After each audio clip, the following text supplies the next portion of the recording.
Welcome back to Comical Opinions, your weekly newsletter. It is Monday, February 19th, 2024. Today's op ed is going to look at the forthcoming revival of the X-Men 97 cartoon series on Disney Plus and how it generated about 30 seconds worth of hype. 30 seconds worth of hype before boo, that whole thing came crashing down because of an interview with the showrunner, Bo, what's his name? Yeah, Bo DeMeo, that came out in Empire magazine, and something that he said about retconning one of the characters in the show and how it just turned all of that goodwill that lasted all of 30 seconds into junk. And it's current year Marvel. What else is new? But before we get into it, please like, share, comment, subscribe, hit the bell for notification. Let us know how we're doing. Your attention and your patience and your enthusiasm for what we're doing is greatly appreciated. So let's get into the op-ed. So what happened this week? Marvel Disney, we're just going to call them Marvel Disney. It's not Marvel anymore. It's Marvel Disney. Marvel Disney released the teaser trailer for the revival of the X-Men 97 cartoon series on Disney Plus that's coming out shortly, within weeks, maybe even a month or two. I have a personal fondness for that particular cartoon. I'm old enough to remember when it first came out and watched it when it came out every week on, I believe it was on Fox, and just enjoyed the cartoon for what it was, and that was actually helped me to get a little bit more acclimated into the current era of the X-Men mythology in the comics. So if you're talking about, no, I liked X-Men before that, but that really sort of set the stage for me to be more invested in what the X-Men were doing at that time through that cartoon. And I know it's a sort of scaled down, kidified version of the X-Men, but it went a long way towards getting me invested in the characters, figuring out how cool they were, what I liked about them, what I didn't like them, etc. So what happened? The teaser came out, looks pretty good. The cartoon characters look similar. The voice actors are the same. Most of the actors are the same. All the voices sound the same, and it looks like it's picking up on storylines that were relevant in that particular time period, which is almost 30 years ago at this point, more like 27, but close enough. And it's like, okay, I'm not a fan of the cleanliness of the animation. I wish it would have been a little bit smoother, a little bit more updated, but just with the classic designs. And sure, why not? And then what happened? So Empire magazine puts out their print edition for a forthcoming interview with Bo DeMeo, who is the showrunner of the cartoon. And in that interview, he provided, supposedly, if assuming Empire is recounting the information accurately and with the same amount of accuracy as Bo provided it, that Morph, who was a character that was specifically created for that cartoon series, who basically died right off the bat because he was there just to provide that emotional motivation for the characters to move forward. Some people might say that's fridging, but I guess that doesn't apply when it's a male character. But oh well, I guess that is a staple of storytelling. Uh, he was killed right away, and so in this new version of the cartoon, and he did come back later in the series, so he wasn't permanently dead, but he did come back with Mr. Sinister in a later storyline. But in this updated version, he has now been retconned to be non-binary. And what that means, in modern social parlance, is he's neither male nor female, and that's really taken from an ideological label, sexual preference type of a point of view, which is very current year, very loosely defined, unfortunately, and oftentimes is part of divisive conversations. So is this op-ed about saying, well, you can't make characters non-binary? No, that's not it. So take your finger off the cancel button. We're not going there. That's not where we're headed with this. Where we're going with this is that change, was unnecessary, but we'll get into that in a minute. But that change, of course, created a predictable amount of backlash from longtime sort of, I would say, conservative, that's probably fair, conservative X-Men fans and comic book readers. And you sort of have to take the good with the bad when you make changes like that. But on the flip side of that, the reaction that I often hear, and I see a lot of this lately, is from people who are in favor of these changes and who sort of don't really care how much you retcon a character is. Why do you care so much? Which is the title of this op-ed. Well, I'll tell you why we care so much. We care so much because Marvel wants us to care. We are what Marvel made us, and this applies for DC as well. But let's get into a little bit more of the background of the why this is a problem and why Marvel should care about whether or not we care. Marvel wants readers. They want people who spend money on their comic books and their toys and their action figures and go see the movies and watch the shows and do everything else. The only reason people would do that is because they care about the property. And the way people care about a property is they create an emotional investment or an emotional attachment to the property through the characters and the storylines that they're going through. Uh, Often, and I've heard CB Spolsky say this more than once, and probably even Jordan White and a few other folks who are editors at Marvel Comics say Marvel they write their stories like soap operas, which means that they are long, they span in some cases years or even decades. They have twists and turns, and effectively you are following the life of these characters as though they were real people, and you get invested in their life story. That's how soap operas work in the real life. If you watch Days of Our Lives or Young and the Restless, Bold and Beautiful, whatever you're watching. You get invested in a character's lives because you're essentially living alongside with them. You're watching them grow and progress, go through their ups and downs, their trials and travails and traumas. That's how that works. On the good side, what that allows people to do is allows them to get deeply invested in their ongoing storylines, like Spider-Man, X-Men, the Avengers not so much, but some of the other characters that have long-standing, ongoing series. It allows you to get emotionally invested because you're following the characters as though they were real people, and you sort of feel like you're part of their life. That's a good thing because what that allows people to do is allows people to create those unbroken runs. You hear collectors say it all the time. I will collect that series no matter what, whether it's one creator or another, where it's one writer or another, one artist or another. You can divorce yourself from whether or not the ongoing series is having an up or down because you are emotionally invested in that character. You're following the character, not necessarily the writer or the artist. And what that allows Marvel to enjoy is now you have collectors and in some cases even speculators who will buy this series no matter what. If that ongoing series is in a really bad slump, they will still keep buying. They won't walk away. Why? Because they're emotionally invested in that ongoing series. Talk to a bunch of people who are Amazing Spider-Man fans and how they feel about Zeb Wells' run, which is awful, but people will still buy. Why? Because they are emotionally invested in Spider-Man. The flip side of that is soap operas only work if you keep that C word, consistency. If you're not consistent with the soap opera, if you retcon the characters, you overwrite their histories, you change how the character acts from one moment to the next, you break the consistency. Soap operas are reliant upon consistency. When you break the consistency, the people, their emotional connection to the characters and their life story that they're going through is likewise broken. So that kind of makes the creative teams beholden to making sure the consistency follows through.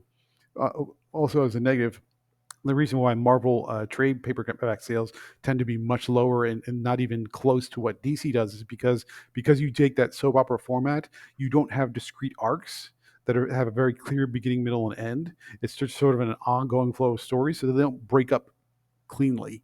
And so that doesn't lend itself to the trade paperback format, with exceptions. If you're doing an event like Civil War or something like that, that works out. But just as an ongoing, that doesn't lend itself to that format.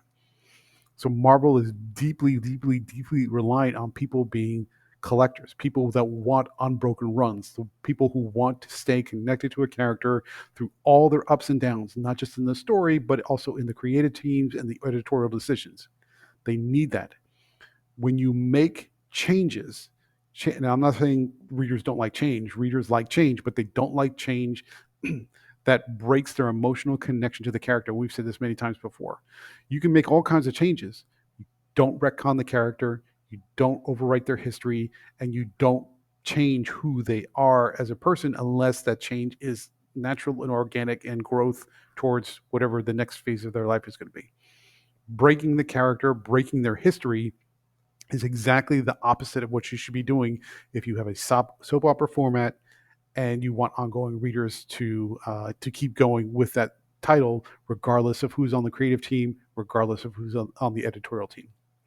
So how does this change to Morph which is what the announcement was from the original interview with Bo DeMeo. How does that change more? How does it change that? One, it does a couple of things. Number one, it retcons that character. So automatically saying that this is a continuation of that storyline set within that time period no longer applies because now he's different. It's not the same character. Remember, he was just created as a one-off character to be killed to provide sort of this fridging motivation to the rest of the X-Men. He was never meant to do what they're trying to do here, but they're doing it anyway.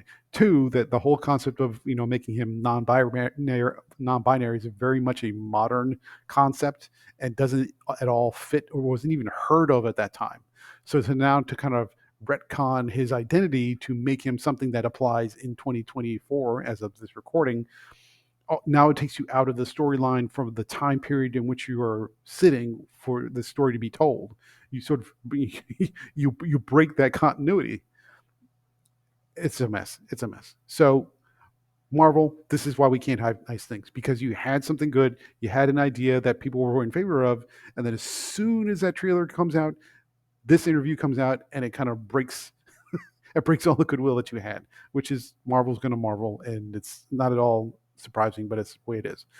So if you're a reader or you're a fan or you're a collector, here's my advice to you, and it's an op-ed, so it's just my opinion. You do what you want. Marvel and DC right now are living in the Wild West. They don't care about consistency. They don't care about establishing rules that you can live by and that you can be beholden to. They don't care about prioritizing what the readers, and in this case, if you're talking about cartoons, what the viewers want first. They have made it very clear that that is not their top priority. Their top priority is whatever their strategic internal initiatives are, and 9 times out of 10, that has nothing to do with increasing sales. You can tell me you're blue in the face that they want to make money and they're trying to do the right thing. They either have the world's most incompetent marketing team and editorial team on staff, or they are directly opposed to making money. I don't care which, it doesn't matter, because whichever answer you pick, it's still a bad answer. They don't care. So for your own emotional health and mental quiet and mental peace, stop caring. They don't want you to care. So don't buy into the soap opera model. If it's going to create angst and agita and all kinds of upset, just don't buy into it. Don't allow yourself to become emotionally attached to characters that Marvel and DC are just going to change whatever they feel like it on a whim, because that means they don't care about making sure that you are happy. And if the customer, or I should say, if the publisher doesn't care about making the customer happy, do not give them your money. That's just dumb. I don't want you to be dumb. I know you're not dumb. If you were dumb, you wouldn't be watching this video or reading this op-ed, because only smart people do that, which is something I take great pride in. So there you go. So if you're a collector, stop. Stop collecting if it's going to make you unhappy. If you're a Wednesday warrior, find other publishers. We review comics from all kinds of publishers all the time that are not Marvel and DC. Find a better one and stick with them. And above all else, stop caring about a publisher that doesn't care about you. So let me know what you think. Is Marvel making a decision with Morph that really doesn't matter, and a bunch of people are making a mountain out of a molehill? Or is this just yet another example of Marvel, in this case, Marvel, I should say Disney Marvel, making a change to appease an audience that doesn't exist, and then therefore irritating everybody else in the process? I want to know what you think. Leave a comment down below, and let's get on to the rest of the newsletter. So, right. We are still working on our publishing process as far as how we publish reviews, both in written format and in video format. I'm trying to get a little bit more comfortable with the camera, which is not my favorite thing, but that's where we have to go. And as you read from the op-ed last week, that spiritual pressure that's pushing us to adapt and to change and to evolve and to become better, we're taking that to heart. We're doing our very best to make sure that we give you the best quality, both in written and video format possible. So please follow our YouTube channel, subscribe to our newsletter, leave comments and ratings wherever you find them or wherever you see fit. If something doesn't sound right, doesn't look right, doesn't read right, let us know. We want your feedback.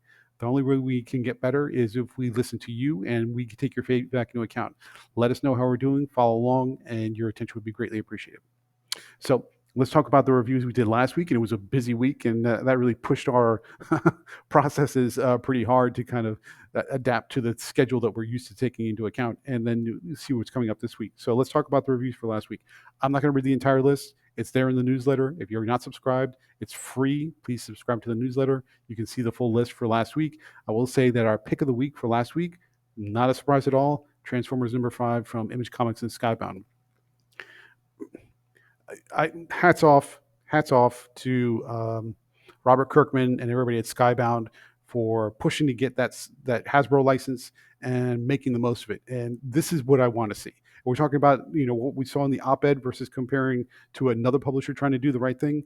Skybound and Image are trying to do everything they can to make sure that the Hasbro licensing with Transformers and G.I. Joe and whatever else they can squeeze out of that is going to give you the best stories possible, and they're making the most of that license. If Marvel and DC did the same, DC wouldn't have been supplanted by Image as the number 2 publisher in January, which they were. And that is mostly due to Skybound and the Hasbro lines. So learn that lesson. If you do your best to make the best comic possible that makes people excited to read your comic, that's what it's all about. That's what a publisher should be doing. Marvel and DC right now, not doing that. So learn that lesson well. Okay, so I'm being repetitive. Sorry about that. Let's move on to what's coming up for next week. So we have Zhao Volume 1, which is an indie submission, and American Psycho #1, which is an indie submission through Sumerian Press, who we haven't really dealt with in the past, but we're going to give them a go and see if that's a good first issue. We have The Agent #3 from Ablaze, Skeeters #3 from Mad Cave, speaking of Image, Cobra Commander #2 from Image, also G.I. Joe Real American Hero #304, both from Image, so both G.I. Joe titles, and we're looking forward to that. The big one here, Spawn #350. This is the culmination of the Heaven and Hell War, which brings all these Spawnverse titles together for one big grand finale. There's a lot on that one, and I'm interested to see if Todd McFarlane can stick the landing on that one. So we'll see how that turns out. We also have Elvira meets H.P. Lovecraft #1 from Dynamite. That's been a good series of arcs, and I'm very much looking forward to being entertained by that one. James Bond 007 #2, I believe that's written by Garth Ennis, who came back to write the new James Bond series. Army of Darkness Forever #5, that's a 20 or 25th anniversary commemorative series based upon the Army of Darkness films. Van Helsing Annual Bride of the Night from Zenescope, a fairy tale team up title containing Robin Hood and Belle, both from Zenescope. So we're interested in that one. And Vampirella Dracula Rage #5, also from Dynamite. So that's it for this week. Thank you very much for coming along. We greatly appreciate your time and attention. Again, please like, share, comment, subscribe. Let us know how we're doing. I'm Gabe Hernandez, your publisher and EIC for Comical Opinions. You have a great day.